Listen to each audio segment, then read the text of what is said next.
there, it's Natasha and thank you so much for joining me today. This video is kind of like a part 2, or it was inspired by the bokeh technique that I tried in the previous video to this one on my channel. So I'm going to start off today by trying out this new blending tool to me. And so I have been using these blending tools for a little bit now, and I tend to use one for each kind of color family. So you'll see here today that I'm going to use the same brush for all 3 of these colors. So there is the Cracked Pistachio, Mermaid, Lagoon, and Peacock Feathers colors here today. Now the 2 darker blues kind of are pretty similar. I probably should have chosen a little bit further apart. But I am just really getting the hang of this new brush here, and I must say the few pros that I have are that it is amazing at not leaving big harsh lines, which is obviously everybody's main problem when they are blending. It does an amazing job of smooth, gradual blending, and in fact you probably can't see just how good it is here, but definitely I was even surprised with that. I have tried the brushes, the kind of the makeup brushes that everybody has been using, and I cannot get a smooth blend with those if I tried. So maybe I don't have the right technique, but I can't make it happen. So that's why I'm giving this brush a go. And then another good thing about this brush is it would be great for slowly building up layers. So for sky backgrounds and all of those things where you don't want harsh lines, this is perfect. And I think that's what I find the hardest with just the mini ink blending tools. It's really easy to get a nice heavy blend of color, but definitely lighter soft blends are trickier. And I was admittedly going for a heavier blend here, so I do have to work a little bit to get a decent amount of color on the paper. However, it was really fun giving this a go. The only negative that I can see with this brush is that it is so big, so it's not great for tiny areas, but I love my finger daubers and I don't mind the round ink blending tools, so all 3 of those are really good options for me, and I think that's where I'm pretty happy at the moment with these 3 options as my blending tools. So you can see here I have a nice little blend on my watercolor piece of paper. I'm just going back in and adding a little bit of variation here and there. But as I said with this bokeh technique, it doesn't really matter what the background looks like, because it ends up not being the focus in the end anyhow. I guess the other good thing about this brush is that it comes in the little holder, so you can just pop it in and you're not going to get ink everywhere whilst it is being stored. So that's another good thing. There's my background all complete, and now I'm going to move on to something else. So I have got these diamonds here. They are stitched diamonds, and I'm going to use 2 of the smaller sized ones to create my own stencil. Now don't get me wrong, I do this all the time. I'm going to use a piece of acetate to create it, but I did want this one to kind of have a pattern, so rather than just the one shape that I have cut out of acetate in the past. So what I use to get this all lined up and even is I have this little pick tool here. This one is from Tonic Studios. I think it might be a Tim Holtz one, but anything is good. Anything sharp with a nice pointy sharp end is good. And then I used my T-ruler to line up some lines on this here. Now the only reason that I'm doing this is because I wanted my pattern to be nice and even and straight, but again, if that doesn't bother you or you just need a wonky pattern, you wouldn't have to do this either. So I found that I could lightly, very, very lightly score that acetate just so there's some marker lines. I know it's really hard for you guys to see, but you can kind of see it catching the light there.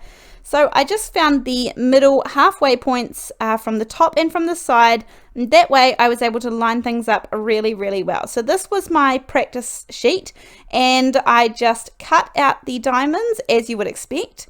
This is the finished stencil here, so I have the 3 big diamonds up the top with 1 either side of those, and then I have 5 smaller diamonds down the bottom, which is what I was intending to use. I am again going to go back and use the Pigment ink. This is the Hero Arts one, but again, I talked about the fact that I'm sure there are plenty others on the market that you can use, so use what you have.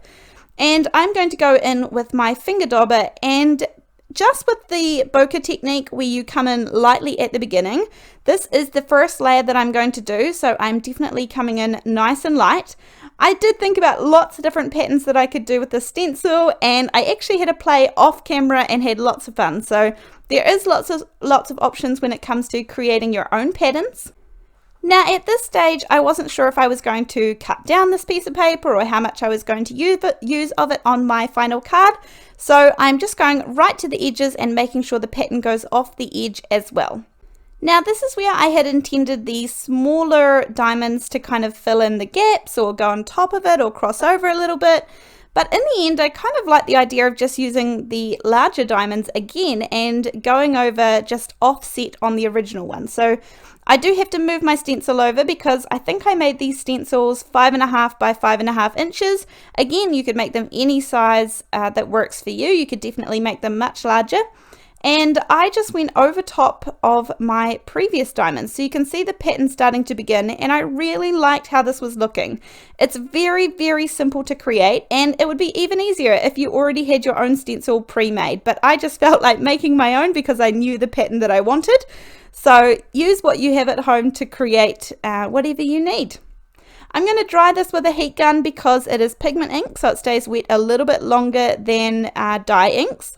And I decided here I wanted to cut off those little corners, and that would be pretty much all I would trim down for this card. So I'm not actually measuring, I'm following the patterns of the diamonds just so that again it's kind of pleasing to the eye. And then from here I'm going to pop it down onto a 110 pound Nina Solar White card base. I am going to use some double-sided tape, but liquid glue would work just as well here. And as with my previous video where I did the kind of traditional bokeh technique, they were very simple cards, but I really enjoyed doing them. So this is sort of similar. It ends up being a really simple card, but kind of eye-catching, I think. So I was pleased with the way that this turned out overall. Now I have this die here, and it's just a lone birthday die.